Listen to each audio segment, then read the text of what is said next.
अस्सलाम वालेकुम वरहमतुल्लाहि वबरकातुहू रब्बी इश्रह ली सदरी वयस्सिर ली अमरी वहलुल उक़दतम मिन लिसानी यफ़क़हू क़ौली.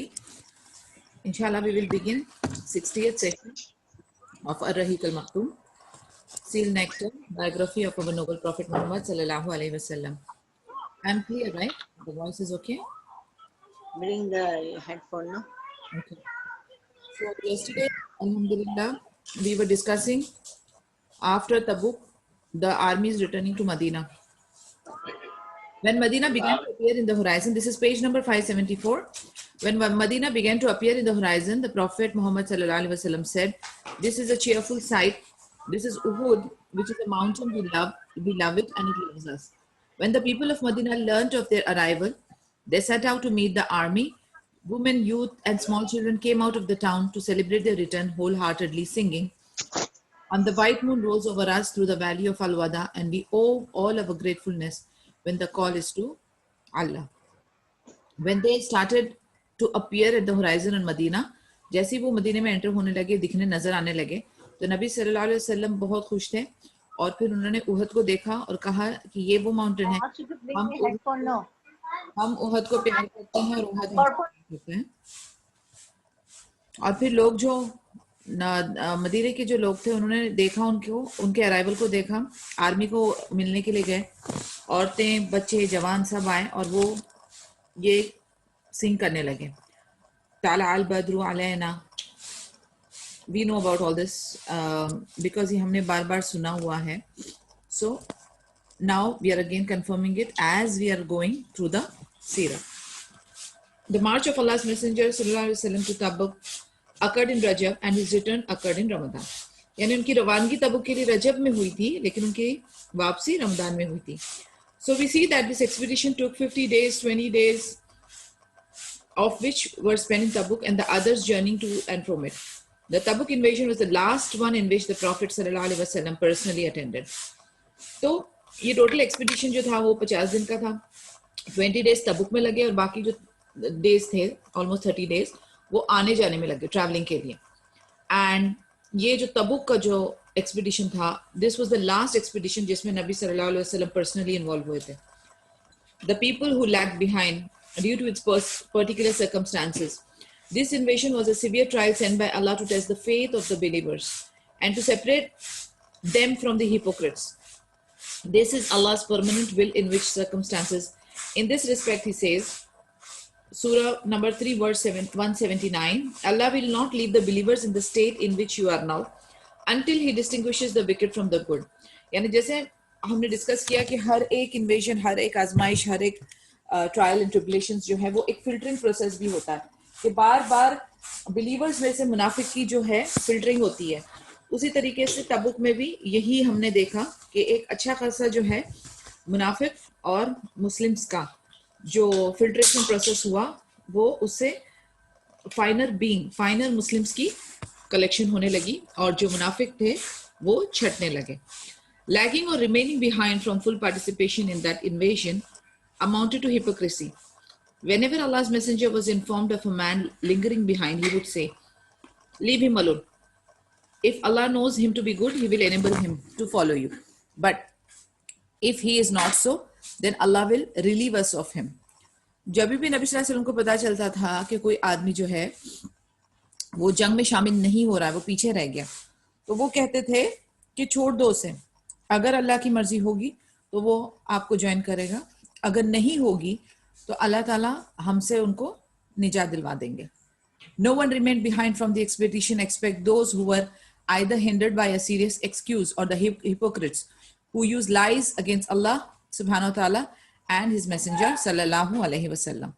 कोई भी पीछे नहीं रहता था एक्सेप्ट किसी का बहुत बड़ा कोई ग्रेव सीरियस रीजन हो या फिर उसके अंदर वो मुनाफिकत वाली सिफत हो जिससे कि वो झूठ फरेब करके पीछे रह जाया करते थे. Some of those hypocrites lingered behind due to false excuses, while others remained behind without any permission. However, 3 believers unjustifiably also lingered behind. Their faith was tried by Allah Azza wa Jal, and He later turned to them in mercy and accepted their repentance.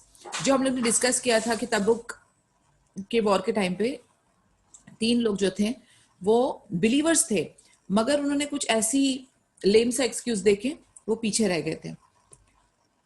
उनका जो ईमान है वो अल्लाह ने try किया और फिर ऐसा हुआ कि उन पे मर्सी दिखाई गई और उनका इस्तगफार जो है वो एक्सेप्ट कर दिया गया। As soon as Allah's Messenger sallallahu alaihi wasallam entered Medina, he prayed 2 rak'ahs in the masjid and then sat and began to receive his people. The hypocrites, comprised of more than 80 men, came and offered various excuses and started swearing. The Prophet acknowledged their excuses and invoked Allah's forgiveness for them, entrusting their inner intentions and faith to Allah Azza wa Jal.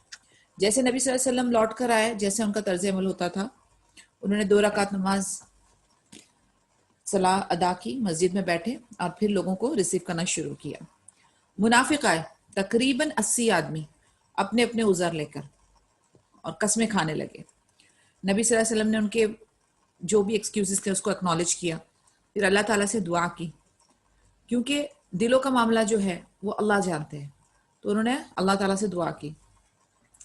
जो 3 believers की हम बात कर रहे हैं, काब बिन मालिक, मुरारा बिन अर्राबी and हिलाल बिन उमैया, वो भी नबी सल्लल्लाहु अलैहि वसल्लम के पास आए और सच्चाई बयान करने लगे।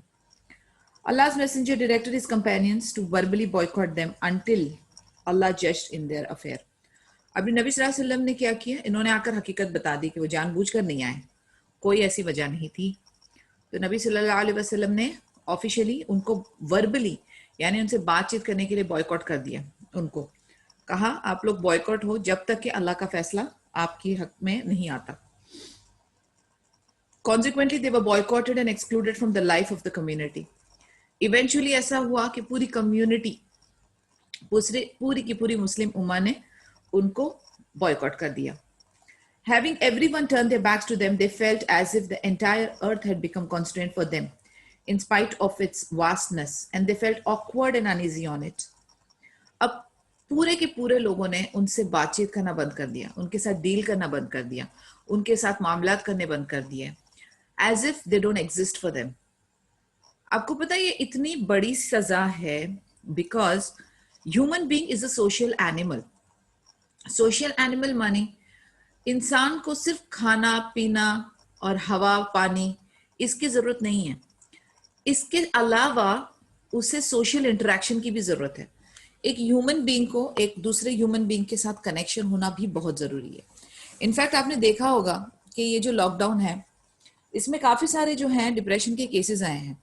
लोग जो हैं वो इतने डिप्राइव हो गए थे ह्यूमन कनेक्शन के, वो इतने डिप्राइव हो गए थे कनेक्शन विद द नेचर के, वो इतने डिप्राइव हो गए थे कि उनकी लाइफस्टाइल जो है suddenly confined to the jail kind of हो गई थी कि वो लोग डिप्रेशन का शिकार होने लगे और फिर ऐसे खुराफातें करने लगे कि अब उनको मरने का भी डर नहीं था, अब उनको वायरस का भी डर नहीं, बिकॉज सबको पता है कि कोरोना अभी भी मौजूद है, लेकिन उनके अंदर वो जो फियर था ना कि वो कॉन्ट्रैक्ट करेंगे और उनको बीमारी होगी, अनाज़बिल्ला मर भी सकते हैं, वो फियर हट गया because the fear has been overpowered by the urge to socially connect with other people. यानी ये हमारी जो जरूरत है कि एक इंसान दूसरे इंसान के साथ जुड़े, मिले, बात करे, इंटरेक्ट करे, उसकी वांट इतनी शदीद होती है कि इंसान अपनी जान को भी रिस्क करने के लिए तैयार हो जाता है। और इसी वजह से क्रिमिनल्स जो हैं उन लोगों को आइसोलेट किया जाता है। जेल की जो सजा है वो ये लग्जरी को, ये नेसेसिटी को डिप्राइव करने का नाम है। आइसोलेशन इस लग्जरी को डिप्राइव करने का नाम है और इसीलिए disconnecting a human being from other humans is considered as a punishment. इसको जो है एज अ पनिशमेंट ली जा रही है। सिमिलरली ये जो 3 सहाबाज थे, काब बिन मालिक, मुरा बिन अर्राबी एंड हिलाल बिन उमैया, क्योंकि इन लोगों ने झूठ फरेब करके जंग तबुक में जाने से अपने आप को रोका और फिर उसके बाद नबी सल्लल्लाहु अलैहि वसल्लम के आने के बाद दे कन्फेस्ड, उन्होंने सच्ची बात करी। तो नबी सल्लल्लाहु अलैहि वसल्लम ने उनके लिए ऑर्डर दिया कि इनको बॉयकॉट कर दिया जाए जब तक अल्लाह का फैसला कुछ नहीं आता इनके मामले में। पूरी कम्युनिटी ने इनसे बातचीत करना, इनसे डीलिंग करना कट ऑफ कर दिया था। ये उनकी जानों पे इतनी बड़ी आजमाइश थी, इतनी बड़ी आजमाइश थी, इतने अनईजी और ऑकवर्ड फील कर रहे थे वो। These hard times lasted for over 40 days, 40 दिन तक, and were made even more severe when they were ordered to them to stay away from their wives. Even उनकी हत्ता के बीवियों के पास जाना भी ममनू था. After being boycotted for 50 days, 50 दिन हो गए, फिर अल्लाह अज़्ज़ा वजल की आयत नाजिल हुई जो कि सूरा नंबर 9 वर्स 118 में आपको पूरी तरह से क्लियरली पता चलता है. What does Allah say? And he did forgive also the three whom the prophet left. That is, he did not give his judgment in their case. And their case was suspended for Allah's decision. Till for them the earth vast as it is was straightened, and their own selves were straightened to them, and they perceived that there is no fleeing from Allah and no refuge but with him. Then he accepted their repentance that they might repent unto him.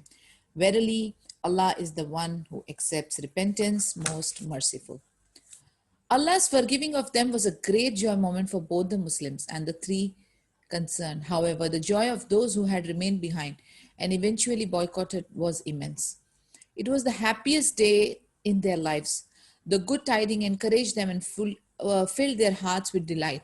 As for those who lingered due to disability or sickness or any other serious excuse concerning them, Allah the Exalted says, same surah ki ayah number 91, yani surah number 9, ayah 91, there is no blame on those who are weak or ill or who find no resources to spend in holy warfare if they are sincere in duty to Allah and His Messenger sallallahu alaihi wasallam. अभी इनका जो किस्सा हुआ तकरीबन 50 दिन का इनका जो बॉयकॉट चला और फिर अल्लाह अज़्ज़ा वजल की आया नाजिल हुई और अल्लाह सुब्हानहू व तआला ने इनको जो है माफ़ किया. ये बहुत, मैंने आपसे कहा था ना, ये बहुत इंटरेस्टिंग हदीत है. बेसिकली ये हदीत कहाँ कहाँ यूज़ होती है ये बताने के लिए कि इंसान सच का जो साथ है ना वो नहीं छोड़ता. सच का जो रास्ता है ना वो थोड़ा मुश्किल होता है, वो बहुत कड़ा होता है, लेकिन सुभान अल्लाह असल कामयाबी जो है वो सच बोलने में, हक में है. और दूसरा ये कि जिस तरीके से ये लोग जो पीरियड में बॉयकॉट हुए थे उस पीरियड में उनकी जो कैफियत थी वो थोड़ी डिटेल में बयान की गई है.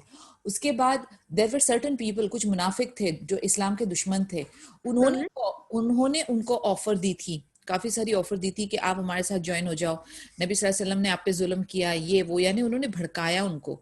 लेकिन तब उनका ईमान जो है वो बहुत स्ट्रांग था, उन्होंने बिल्कुल वेवर ऑफ नहीं किया. वो अपनी आजमाइश में, अपनी टेस्ट पीरियड में लगे रहे, सिंसियरली लगे रहे, और फिर उसके बाद जाके अल्लाह अज़्ज़ा वजल ने उनको माफ़ी दी. The point that I am trying to express here is, और ये जो हदीत हमको जो लेसन देती है वो यही है कि हम इंसान हैं, हमसे गलती होगी, अग्रीड, लेकिन हम उस गलती का एतराफ़ करके उसको हम रेक्टिफाई कैसे करते हैं, और फिर हम अगर उसको रेक्टिफाई करने के प्रोसेस में हम कैसी इस्तिकामत दिखाते हैं. एंड देन अल्लाह अज़्ज़ा वजल is actually testing your heart and your intention. ऐसे वक्त में ही इंसान की जो कहते हैं ना असल परख होती है. तो सच्चाई का रास्ता नहीं छोड़ना है, ओके.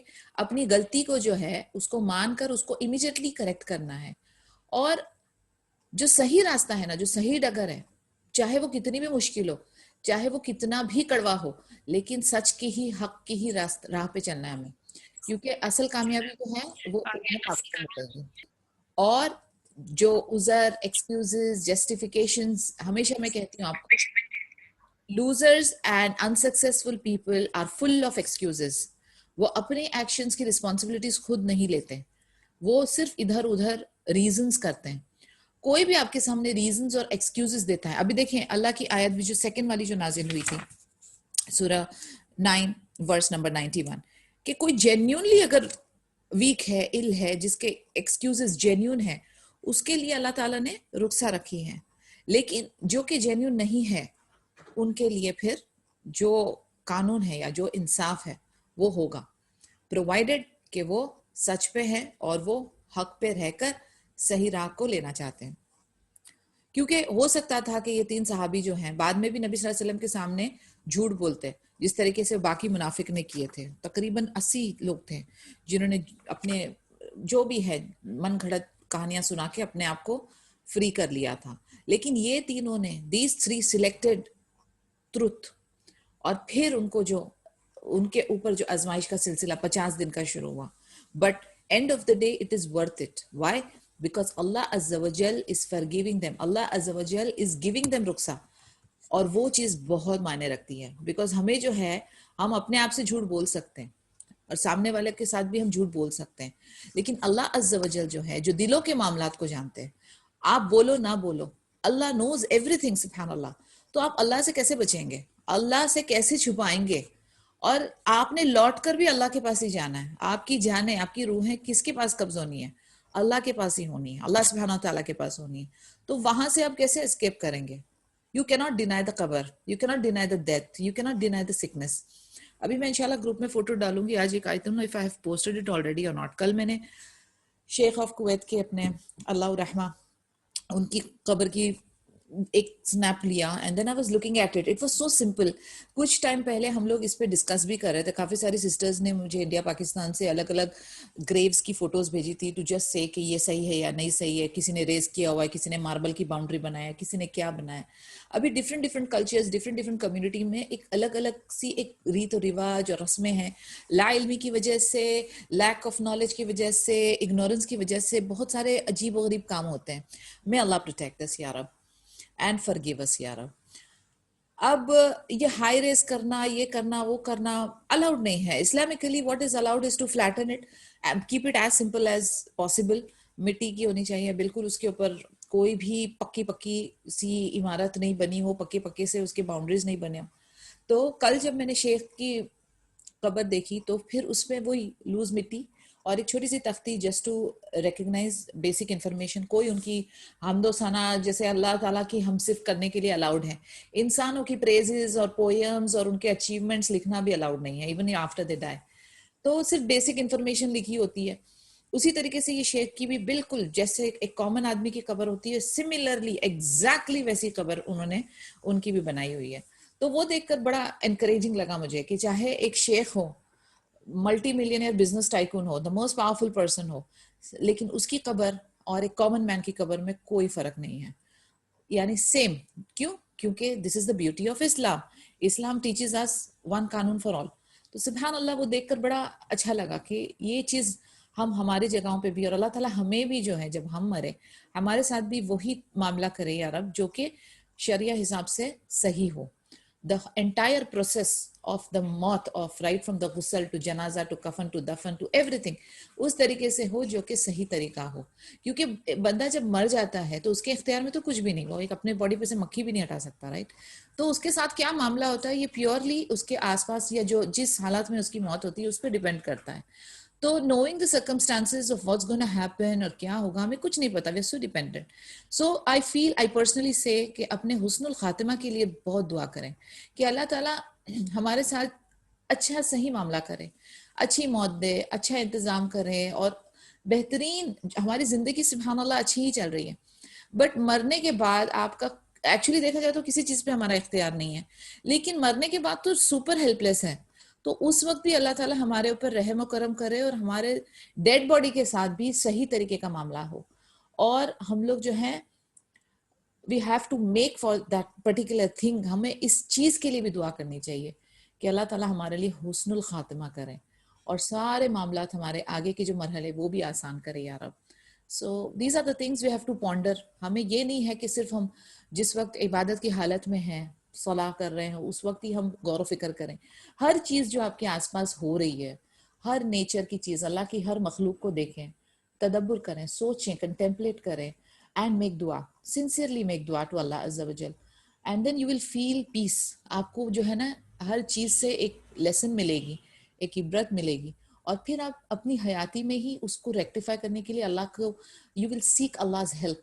और वो है आपका कनेक्शन अल्लाह अज़्ज़ा वजल के साथ कि आप जो है आपकी ज़बान जिक्र और अस्कार से तर रहेगी, आपकी ज़बान जो है उस पर दुआ जारी रहेगी, आपकी ज़बान जो है उस पर इस्तग़फ़ार जारी रहेंगे, क्योंकि हर एक चीज़ जो है वो अल्लाह से आपको जोड़ने लगेगी। तो इस तरीके का मामला करें। दुनिया, मटीरियल्स, देखें आप कितने लेसन हैं इसमें। उनकी कब्र में कितने पैसे चले गए होंगे, क्या लेकर गए कब्र में? कुछ भी नहीं। विद इन 15 मिनट्स वो प्राइवेट उनका जेट आया, within 15 minutes complete the procedure was done. कोई हैवी प्रोसेशंस नहीं, कुछ नहीं। Of course there are other military reasons as well, लेकिन सुभान अल्लाह what is the point to be noted कि सुन्ना के हिसाब से कितनी सारी चीजें फॉलो हुई हैं। This is the beauty of Islam and we have to keep it very simple and easy.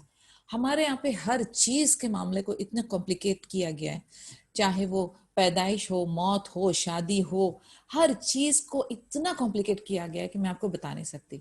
सुभान अल्लाह, एक और एक ग्रुप में आज सुबह ही आफ्टर फजर I was getting some inquiry, this was an Indian group, तो किसी सिस्टर ने मैसेज डाला था कि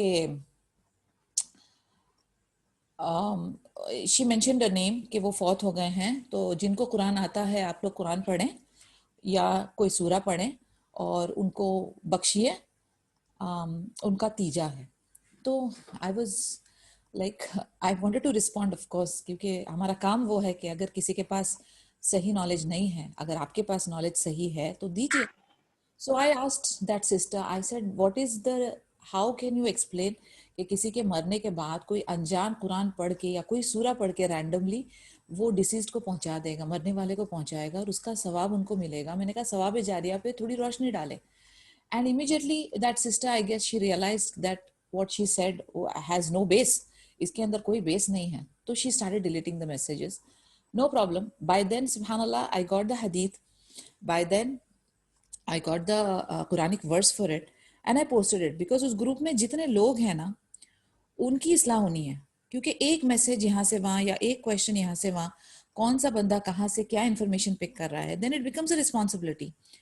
So being the admin, immediately I posted कि there is no righteous deeds, कोई righteous deeds नहीं है जो एक डेड को पहुंचती है, except if there is an evidence that it reaches them. ये करेक्ट व्यू है। उसके बाद सूरह नजम की आया number 39, and that man can have nothing but what he does. और उसके बाद एक हदीत सिंपल अपनी मुस्लिम की हदीत 1631 कि नबी सल्लल्लाहु अलैहि वसल्लम ने कहा, when a man dies all his good deeds come to an end except 3, ongoing charity which is सदका जारिया, बेनिफिशियल नॉलेज इल्म नाफिया, और एक नेक औलाद जो उनके लिए हक में दुआ करे। सिंपल। अब हम लोगों ने जो है इसको कॉम्प्लिकेशन, तीजा, 40वां 50वां, I don't know what not कर दिया।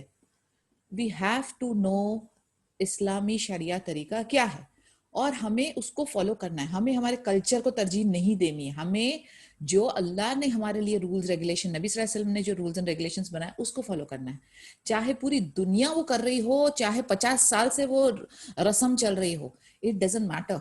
बिकॉज कुछ भी ऐसे मामला करने में होता क्या है कि आपका टाइम, मनी और आपकी एनर्जी उस काम में जारी है जो आपको अजर नहीं गुनाह देने वाली है, अनाज़ुबिल्लाह।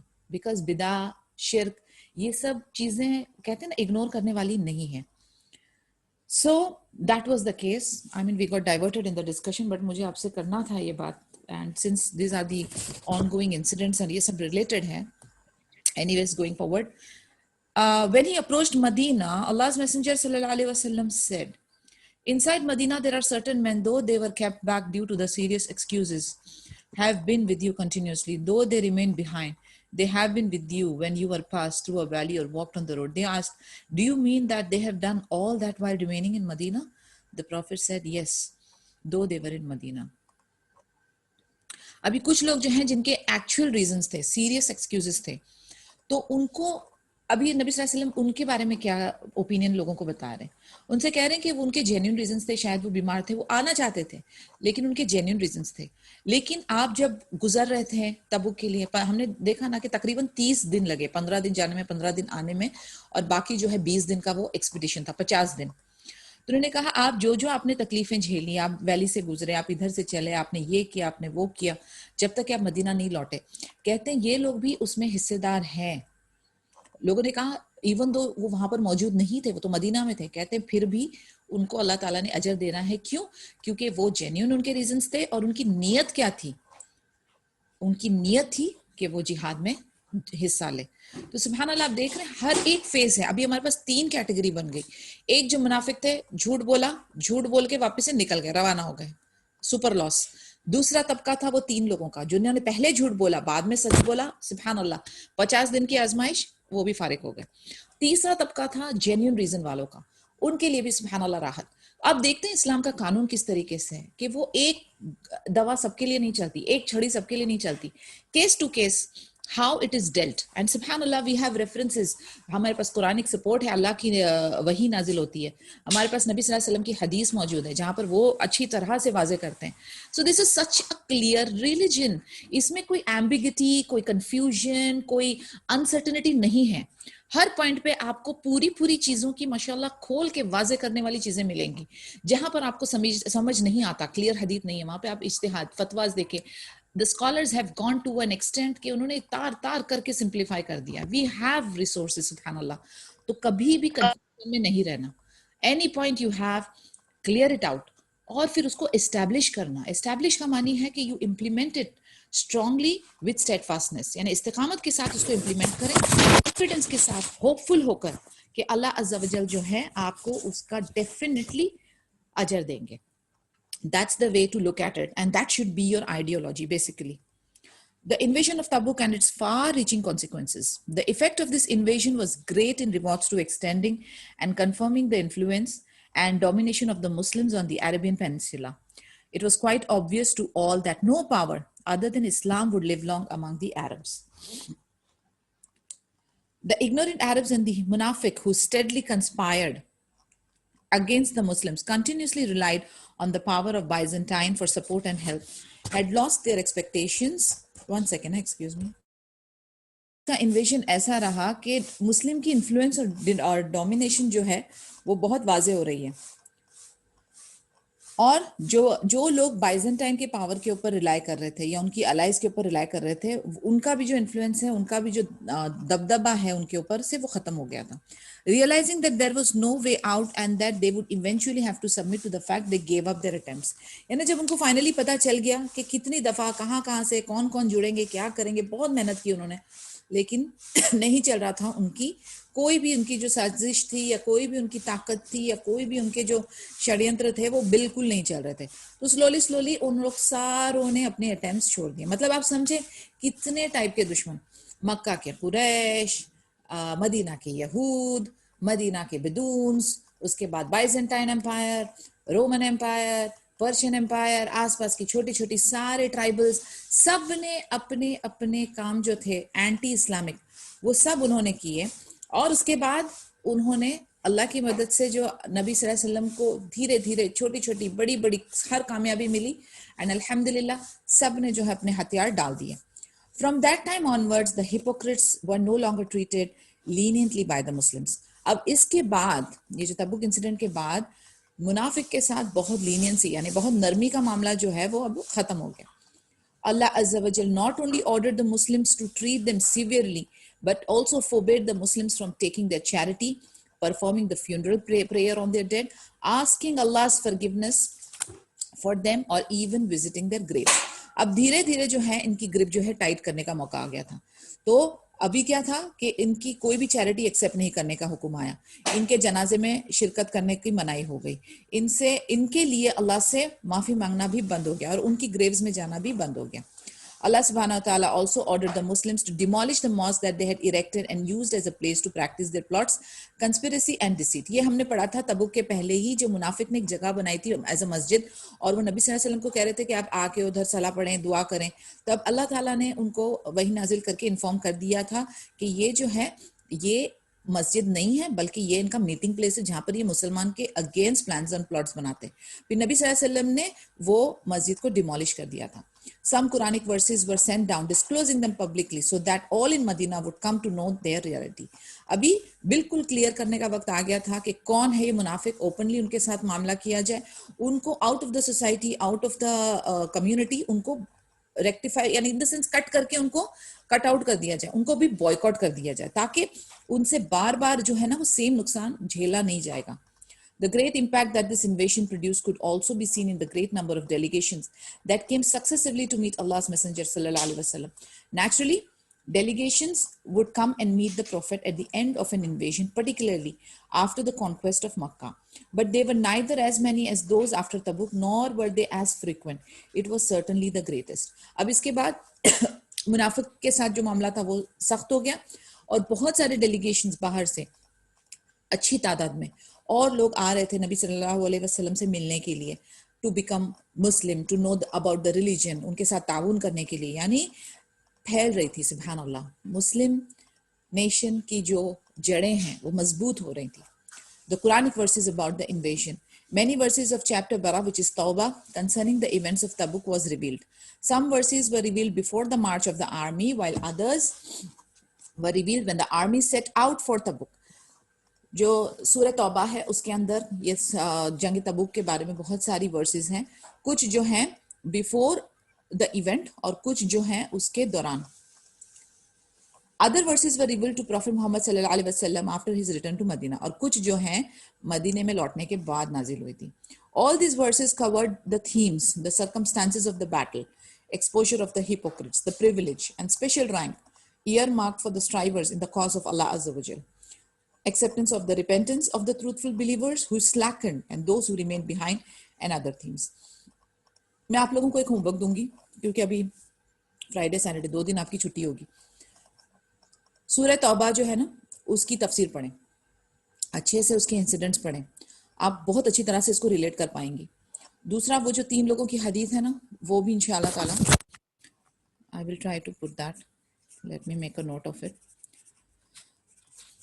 ये पढ़ें, इसके रिलेटेड जो है ना आप पढ़ेंगी ना तो आपकी अंडरस्टैंडिंग और बेटर और डेप्थ में आएंगी, और ये फहम जो है ना ये बहुत अच्छा लगता है. यानी you feel very nice once you understand the concept. उसको हम हर एंगल से ना जब 360 इवैल्यूएशन करते हैं ना वी फील वेरी गुड. तो ये आपका सेल्फ अंडरस्टैंडिंग के लिए है. तो सूरह तौबा की तफसीर जरूर पढ़ें. Some important events of that year. During this year, many significant events took place. They were, number one, after the messengers returned from Tabuk, the swore allegation of infidelity between Uwaymir al-Ajilani and his wife took place. अब इसी साल में बहुत सारे event हुए थे. One of the event was जब नबी सल्लल्लाहु अलैहि वसल्लम तबुक से लौटे तो एक मामला हुआ था उवैमिर अल अजिलानी और उनकी वाइफ के बीच में कुछ इनफिडेलिटी को लेकर. ओके. दूसरा एक हुआ था pelting with stones the Hamidiya woman who confessed to committing adultery. She was pelted with stones only after weaning her child of her breast milk. एक और एक किस्सा था, ये भी आई एम श्योर आप लोगों ने हदीस पढ़ी होगी कि वो एक औरत जिससे अडल्ट्री हो गई थी तो फिर उसको नबी सल्लल्लाहु अलैहि वसल्लम ने कब सजा दी थी जब उनका जो शी वॉज प्रेग्नेंट बाय मतलब इलेजिटिमेट चाइल्ड जो था उससे वो प्रेग्नेंट हुई थी. तो उसको सजा देने के लिए नबी सल्लल्लाहु अलैहि वसल्लम ने इंतजार किया कि वो बच्चा जो है ब्रेस्ट मिल्क खत्म होकर वीनिंग पीरियड शुरू हो, फिर उसकी सजा हुई थी. तीसरा जो है Negus Ashama the king of Abyssinia died. The prophet perform the funeral prayer in absentia for him. Negus का जो किंग ऑफ इब्न सीनिया था उसकी मौत हो गई थी और नबी सल्लल्लाहु अलैहि वसल्लम ने नमाज जनाजा गायबाना नमाज जनाजा उसकी अदा की थी. Number fourth, the death of the daughter of prophet Muhammad सल्लल्लाहु अलैहि वसल्लम कुलसुम रदियल्लाहु अन्हा. The Prophet felt extremely sad at her death. He said to her husband Uthman radhiyallahu anhu, if I had a third daughter, I would marry her to him. अभी चौथा जो किस्सा हुआ था कि नबी सल्लल्लाहु अलैहि वसल्लम की बेटी जो थी उम्मे कुलसुम रदियल्लाहु अन्हा, she died. और नबी सल्लल्लाहु अलैहि वसल्लम बहुत सैड बहुत दुखी हो गए थे. फिर उन्होंने उस्मान रदियल्लाहु अन्हु जो उनके हस्बैंड थे उनसे कहा अगर मेरी तीसरी बेटी होती तो मैं उसका निकाह आपसे करता, बिकॉज कुलसुम रदियल्लाहु अन्हा was the second daughter who was married to Uthman radhiyallahu anhu. Fifth, the death of Abdullah bin Ubay ibn Salul, the head of hypocrites. After the Prophet's return from Tabuk, Allah's Messenger sallallahu alaihi wasallam asked Allah's forgiveness for him. He prayed for him in spite of the disapproval of Umar radhiyallahu anhu and his attempt to prevent him from doing so. Later on, a Quranic verse was revealed attesting to the opinion of Umar radhiyallahu anhu. पांचवा incident हुआ था कि जो मुनाफिक का head था ना अब्दुल्ला बिन उबय इब्न सलूल उसकी भी मौत हो गई थी तबुक से लौटने के बाद के इंसिडेंट में. तो नबी सल्लल्लाहु अलैहि वसल्लम ने उसकी मगफिरत के लिए अल्लाह से दुआ की. उमर रदियल्लाहु अन्हु इस चीज़ के अगेंस्ट थे. उन्होंने कहा कि ये मुनाफिक के लिए दुआ नहीं होनी चाहिए और अल्हम्दुलिल्लाह अल्लाह की वही नाजिल हुई थी supporting the opinion of Umar रदियल्लाहु अन्हु. तो आप देख सकते हैं कि सुभान अल्लाह, अल्लाह का जो कानून था, अल्लाह का जो काम था, अल्लाह की जो modus operandi, the way he operates, हिकमत अल्लाह की, अल्लाह का इन्वॉल्वमेंट, एंड देन सहाबास एंड नबी सल्लल्लाहु अलैहि वसल्लम का तर्ज अमल, it is all so very beautiful. यहाँ पर हमें कहीं पर भी ना ईगो नजर नहीं आता. यहाँ पर हमें कभी कहीं पर भी ना मैं बड़ा तू छोटा, मेरी ओपिनियन अच्छी तुम्हारी घटिया, कहीं नजर नहीं आता. अब आप देखिए नबी सल्लल्लाहु अलैहि वसल्लम की एक ओपिनियन होती है, उमर रदियल्लाहु अन्हु की एक ओपिनियन है, एंड अल्लाह ताला किस तरीके से जज करते हैं. एंड इसमें नबी सल्लल्लाहु अलैहि वसल्लम डजंट फील बैड एंड उनके बीच में कोई इसी तरीके की जो हम लोगों की लाइफ में जो कॉम्प्लिकेशंस है ना, इमोशनल ड्रामा, वो सब कुछ भी नहीं होता. नबी सल्लल्लाहु अलैहि वसल्लम कितने रहम दिल हैं, सुभान अल्लाह. ये मुनाफिक ने एक पॉइंट नहीं छोड़ा जहां पर उसने तकलीफ नहीं पहुंचाई है. Yet he is praying for his forgiveness. And then Umar रदियल्लाहु अन्हु का जिस तरीके से एक कैरेक्टर है, I am not talking more about Umar रदियल्लाहु अन्हु राइट नाउ बिकॉज इंशाल्लाह पूरी एक किताब, पूरी एक बायोग्राफी हम लोग इंशाल्लाह इसके बाद हम करेंगे. बिइज़्निल्लाह अल्लाह ताला हमारे टाइम में और सेहत में बरकत दे या रब। तो इंशाल्लाह हम लोग उसको डिटेल में पढ़ेंगे और ये हमारा देखा जाएगा कि एक थर्ड रिवीजन होगा, क्योंकि हम लोगों ने अबू बकर सिद्दीक रज़ियल्लाहु अन्हु की बायोग्राफी कंप्लीट की है, हमने हज़रत खदीजा रज़ियल्लाहु अन्हा की बायोग्राफी कंप्लीट की है। सारे ऑडियोज मेरे यूट्यूब चैनल पे मौजूद हैं, you can go back and listen to those. And then इंशाल्लाह बिइज़्निल्लाह हम लोग अभी उमर इब्न खत्ताब रज़ियल्लाहु अन्हु की भी बायोग्राफी करेंगे इंशाल्लाह या रब। तो हम देख रहे हैं कि किस तरीके के ये कैरेक्टर्स थे, and no wonder they are promised जन्ना, they are promised the highest दरजात, क्योंकि they possess those qualities and it is nothing कि हम लोग ये सोचें कि हम लोग जो हैं हम लोग तो कुछ भी नहीं हैं, हमारा क्या है। हम इनकी कॉपी करेंगे, हम इनको एज अ रोल मॉडल लेकर चलेंगे और हम कोशिश करेंगे कि हम भी अल्लाह ताला को बेइज़्निल्लाह राजी करें, हम भी अल्लाह ताला से मांगे जन्नत, और अल्लाह ताला हमें भी इंशाल्लाह बिइज़्निल्लाह अच्छे दर्जात दे, हमें मुकर्रबों में शामिल करें। And that is all possible. ऐसा नहीं है कि ये पॉसिबल नहीं है, बिकॉज अल्लाह ताला का वादा है, अल्लाह ताला लिसन्स, अल्लाह ताला knows, and we have to always depend on अल्लाह अज़्ज़ा वजल। तो आई वुड डेफिनेटली से कि we have to continue this journey, the process of learning, the process of sharing, the process of staying connected, ये हमारे मरे दम तक का सिलसिला है, तो ये ख़त्म नहीं होना है। दिस सीरीज इंशाल्लाह बिइज़्निल्लाह विल कंटिन्यू जब तक कि वही मैं दुआ कर रही हूँ कि हम लोगों के टाइम और हमारी सेहतों में अल्लाह ताला बरकत डाले, बट ये सिलसिला चलते जाना है, क्योंकि अनटिल एंड अनलेस हमें पता नहीं होगा कि हमें करना क्या है, हम करेंगे क्या। इसीलिए अब जो है ये रोल मॉडल्स को लेकर चलना है, इनसे इंस्पिरेशन लेनी है और इनको कॉपी करना है, हर एक अपनी ज़िंदगी के मामलात में इनको कॉपी करना है, क्योंकि दे आर ह्यूमन बींग्स। इनकी भी चैलेंजेस बल्कि हमारे से ज़्यादा थी, हमारी चैलेंजेस एक अलग किस्म की हैं, इनकी चैलेंजेस एक अलग किस्म की थी, but I still feel personally now कि हम लोगों की ज़िंदगी फिर भी आसान है।